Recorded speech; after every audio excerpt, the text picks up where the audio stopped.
Juma zoen kalo tile 12 san 2020 minnu sɔgɔlemana ni waati na an bɛ foli di aw bɛɛ lajɛlen ma. An bɛna da don kunnafoniya min na bi olu de filɛ min ni o y'an ka jamana kiiri tigɛ soba ye n'an b'ale wele ko Haute Cour de Justice. Ale ɲɛmaaba sugandira ka na se jamana kɔnɔna kɛrɛnkɛrɛnnenya la Fana mara kibaruya minnu bɛ nin waati la an bɛna olu da u tulo kan. Ni y'aw ka kunnafoni kɛnɛ sigilen.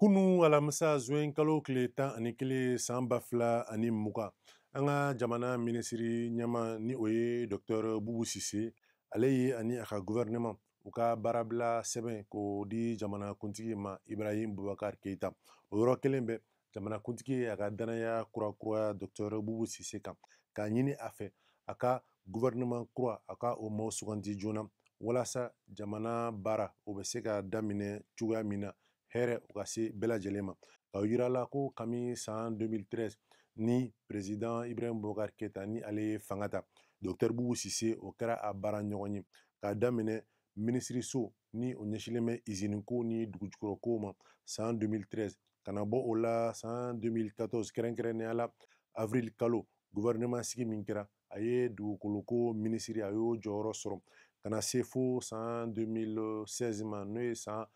2016 ni u y'a kɛ nafoloko ani wariko minisiri ye fo san 2019 n'o ye san 2019 ye ni jamanakuntigi ka danaya d'ale kan walasa k'a kɛ minisiri ɲɛma ani nafoloko ni wariko minisiri ma.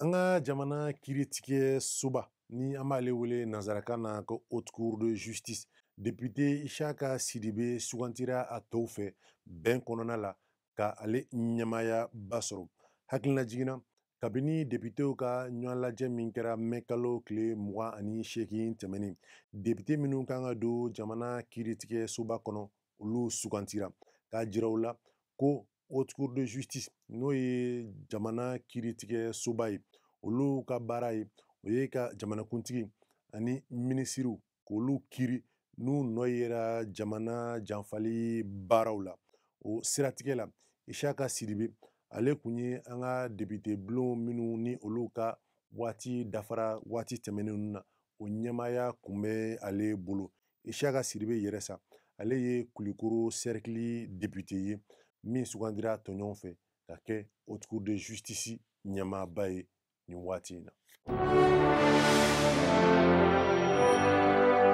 Fana ni ale bɛ Doila mara la a kin min bɛ yen n'a bɛ wele ko Bajala tarata su janfalen ka na se fo a dugujɛda ma araba la mɔgɔw bɔra Bakari Sankare su kan. Bakari Sankare yɛrɛ sa laturudala tun don ani fura feerela a si kun bɛ taa san 40 kɔ hakɛ la a kun ye furu kɛ ka tɛmɛ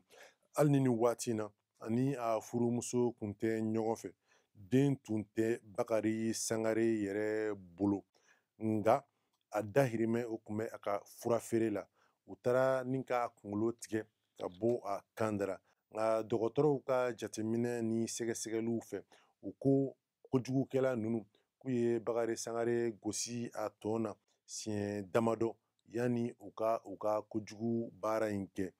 Tuma min ni Fana sous-préfet Benena Munkuru ale bɔlen nin kibaruya in kalama a ye fɛɛrɛw tigɛ walasa maaw dusu bɛ se ka da joona ka d'a kan kojugu minnu ni olu kɛra Fana ka tɛmɛ kɛrɛnkɛrɛnnenya la min bɛ tali kɛ a mɔgɔ faga cogoyaw kan. A ko o dimiw caman bɛ yen olu ma da kosɛbɛ ni nin nana ka na fara o kan maaw kana ko kɛ nimisa bɛ se ka sɔrɔ ko min na. Bakari Sankare ale yɛrɛ kun ye sɔrɔdasi kɔrɔ ye hali ni nin waati in na a n'a hakili kun tɛ ɲɔgɔn fɛ. A bangera yɔrɔ min na o ye Bankoro ye o ni Fana yɛrɛ dugu ni ɲɔgɔn cɛ kilomɛtiri 15 ɲɔgɔn na. A dahirimɛ kun bɛ a ka laturuda fo ka se a ka fura feere ma nka nin waati in na u ye a bɔnɛ a nin na Fana dugu kɔnɔ Bajala kin na. Ni kibaruya in bɛ dan siri an ka bi kunnafoni kɛnɛ la an bɛ a yira u la ko nin baara in bɛɛ lajɛlen sigira sen kan ala ni ANCD ani AMAPO ka bolodi ɲɔgɔnma ye an bɛ dugawu kɛ a k'an bɛn waati wɛrɛ nin kɛnɛ kelen in kan